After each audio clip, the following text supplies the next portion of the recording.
Hello and welcome to Space for Joy, a collaborative place to share the amazing things in life. My name is Hannah, and today I want to talk to you about not being joyful all the time. And you might be saying to yourself, but Hannah, you are talking about your website Space for Joy. Shouldn't we be talking about being joyful rather than not being joyful? And I hear you, except for the fact that I just think this is a really important thing to touch on because the truth of the matter is, I am not joyful all the time. Not joyful 100% of the time. Might not even hit 90% of the time. I am joyful a lot. I have so much in my world to be grateful for, and that was the whole reason that I created Space for Joy because I think there's so much in this world, especially online, there's so much celebrating or highlighting the negative, nasty things in life. And so few places, although there are some, but so few places celebrating the joy and the positive and just celebrating and only focusing on what we have to be grateful for.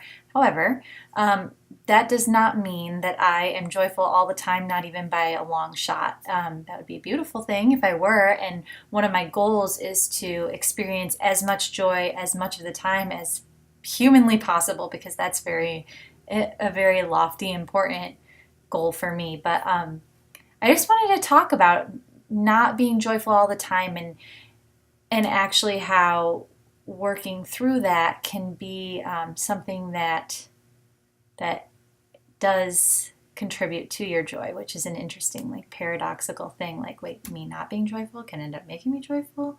Tell me more. It's like The Matrix, or like, what's that one movie? Inception, where it's like a dream within a dream and nobody knows what the heck is going on. I get it.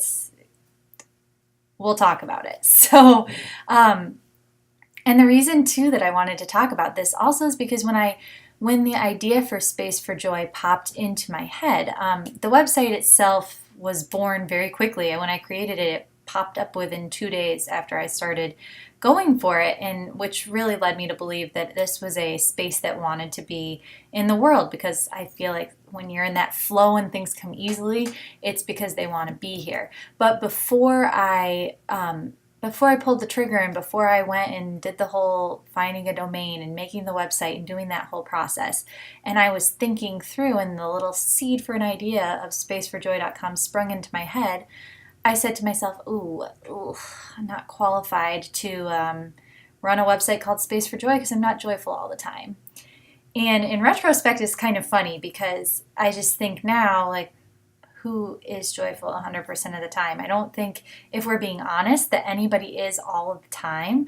And what's funnier too is that because self-development and spiritual development and finding my joy and my bliss are such important staples in my life, what I would do when I wasn't joyful in the past was I would say, oh my gosh, I'm not joyful. Oh, I'm in a terrible pissy mood. Oh, I'm going to go judge myself further for not being joyful, which I should be, which was like this spiraling downfall of nastiness and just not helpful. And what I've started to do is to say to myself, you know what?